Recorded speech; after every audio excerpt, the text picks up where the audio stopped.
Good evening, everyone. Happy Friday. My name is Stephanie Thompson, and I am completing the case study module 12 in EDL 852. Let's establish the facts. Lightville Community School District is in rural community. 60% of its residents live on farms. The population is increasing, and the current enrollment is 1,200 plus. Population is increasing pretty quickly at a 2% rate. Lightville is located 10 miles from a major city. Its rural environment, its land values are high, and the new schools are attractive to new residents. Many social and political environments are changing around Lightville, and there are 2 new school board members, both with students in the district. Lightville currently has 2 buildings, elementary grades K through 6 and a junior senior high 7 through 12. It's located 2 miles from the town of Lightville, sits on 65 acres. The elementary school opened 22 years ago and the junior senior high opened 11 years ago. They're talking about a new middle school, and that's where the controversy lies. Superintendent Rawlings hired an architectural firm to talk about space problems, and they came up with 3 possible solutions. The 3 solutions was to build on to the junior and senior high and move 6th grade to the new addition, build onto both buildings, or build a new middle school for 6th through 8th grade. The architects decided that option 3 was the best choice and also the most expensive, so there was some controversy, but eventually the school board voted 4-1 to adopt this new, or to build this new building. It would house 450 students. It would take 18 months to build it, and they wanted to hire a new principal 12 months in advance. The selection committee picked Susan Potter, coming from this suburb, and she was an experienced teacher, middle school teacher, and middle school principal. Mrs. Potter was hired and would officially begin enrollment on August 1st. She had 4 main tasks in that first year. Make staffing decisions, which became really easy. She only had to find and hire 4 new teachers because there was some shuffling around throughout the other schools. She would organize school programs and, excuse me, she would collaborate with architects and the construction workers and serve as a liaison between them and the board. Superintendent Rawlings, the school board members, and Principal Potter selected a committee to kick things off the ground, get things started.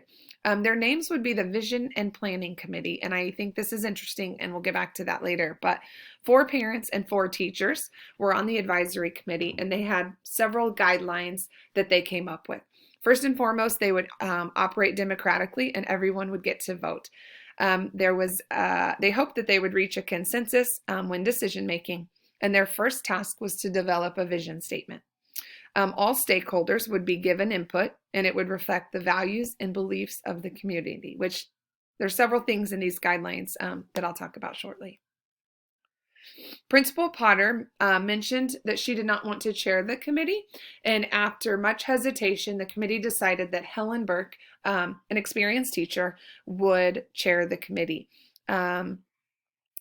Mrs. Potter talked to the committee, long story short, she talked to the committee about working together to write the vision statement. Helen believed that that was Mrs. Potter's job, was to write the vision statement, and they really didn't want to help her with that, which is the ultimate conflict. Mrs. Potter made them understand that, or tried to make them understand that she was a visionary leader, and she wanted to lead that way. She didn't want to be autocratic in the decision-making processes and things she did at the new school. They agreed that they would discuss this at their next meeting. Helen briefed the committee to open the next meeting. Well, let me back up. Helen met privately with Principal Potter, and Principal Potter tried to make her understand why she wanted to work together to write the vision statement, collaborate with other members of the committee. But Helen just wasn't backing down. So at the next meeting, Mrs. Potter tried very hard to make this a team project. She shared her goals with each member, and she was hoping that the team would too share their beliefs and their values on what this vision statement should look like. Once a consensus was reached, the committee would present it to the superintendent and the school board, and they would move forward. Principal Potter hoped the superintendent and the board would get input from the community before approving.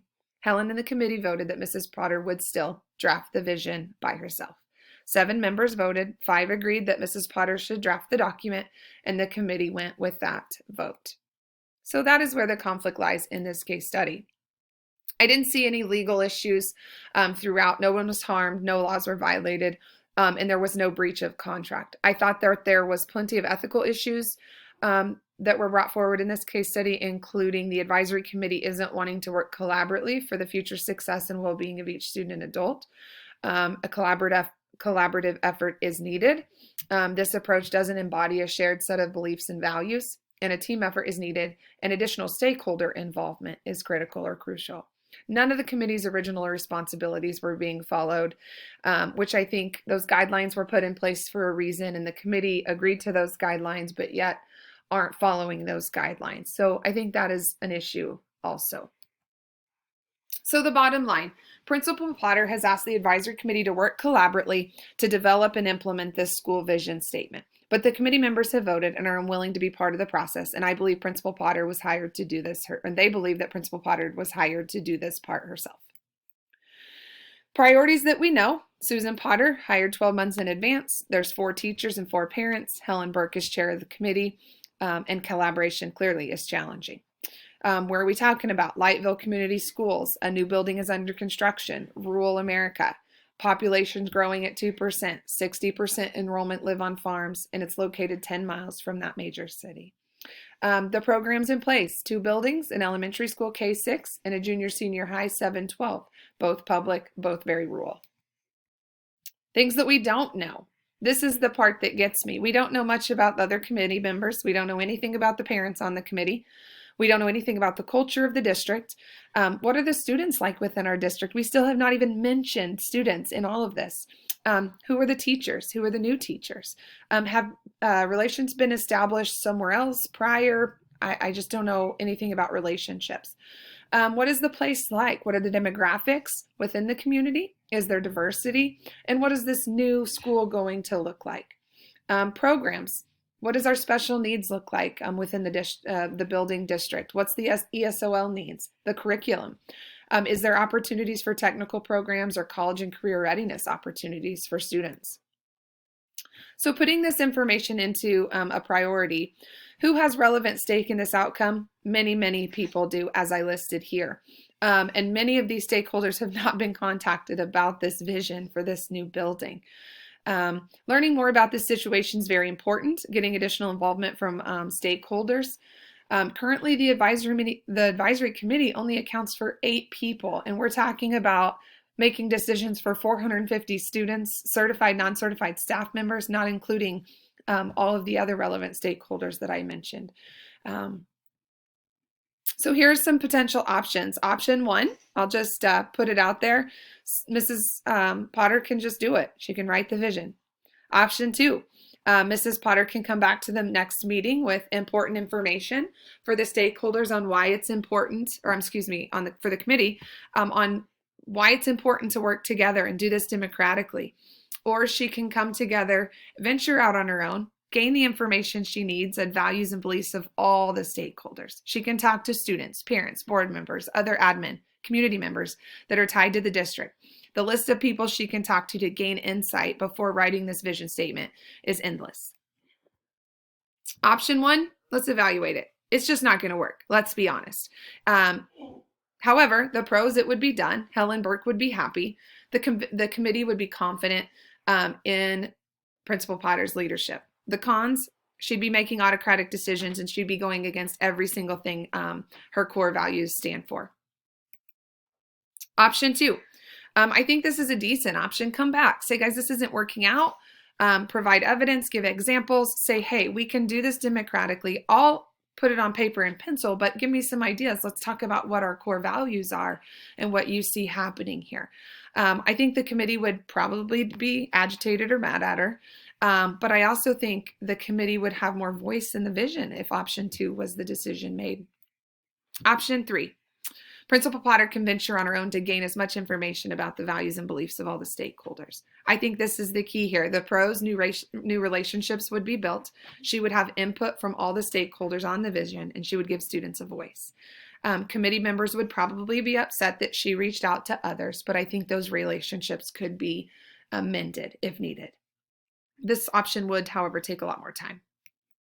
making the decision. I don't think there's any doubt in anybody's mind that option 3 is what I would go with if this was a situation I ran into. Principal Potter must find individuals that want their voices heard. She needs insight into the wants, the needs, and the desires of stakeholders that are invested in this growing community. The end result of option 3 will give the new principal and Principal Potter, Principal Potter, a starting place with input and data from students, parents, and community members. Once stakeholders were given a chance to be heard, Principal Potter would have collaborated and built relationships with the people necessary to draft the vision and present it to the committee for approval and then on to the board. Ultimately, eliminate options that don't give you the desired results. So implementation, first and foremost, consult with other administrators to seek advice, opinions on this situation. I would have a one-on-one with Helen Burke, informing of her of how I would be moving forward to seek guidance from stakeholders. Secondly, I would create a survey to target both parents and community members. Thirdly, I would share the survey with the board and get approval to send out via email or to the district website. Fourth, I would introduce myself in a school messenger call and inform stakeholders the survey was available and what its purpose is. Fifth, I would evaluate the results of the survey and ask those I come in contact with what their core values and beliefs are. And lastly, I would use the survey results and conversations with individuals to draft a rough vision for the committee to collaborate, review, and communicate a school's mission and vision designed around a core set of values. Implementation. Allow Principal Potter to communicate as a visionary leader. A leader who is clear on her beliefs, knows what's best for kids, inspires, motivates, and walks and talks the school vision. I would learn from possible mistakes, but don't give up on the core values and beliefs due to a small group of individuals, and trust your instincts. My closing thoughts. Although this case scenario is a little interesting, I think that the bottom line is you must involve as many people as you can. I think that Helen Burke doesn't really want to do the work. And I think at any time you're going to find people within a school that may not want to work or may not like your ideas or may not want to go with what you want to do. But there's always people out there that'll jump on your ship and push as hard as they can and do what's best for kids. And ultimately, doing what's best for kids is the key. So my closing thoughts tonight: be patient, persevere, and give time to see results of the decision. Be ready to adapt the plan or potentially switch to another solution. Always remember one's values, experiences, and use common sense. And lastly, trust your gut. Here's my reflection. I learned so much from this, and it was so nice to be able to tie in basically every module that we've talked about throughout the year or throughout the last, 8 weeks or however long it's been, but we tied it all back together. We talked about the decision-making process. We talked about creating a vision, making ethical decisions. We talked about so much here. And I think if it doesn't work, you go back and you start over in that decision-making process. But this is how I would attack this conflict. Knowing that conflict is always going to arise as a school leader, and following along with the decision-making process will make everything easier. I hope you enjoyed. I enjoyed this class with each of you, and I thank you so much for everything that you taught me, and best of luck with all of your career goals. Take care.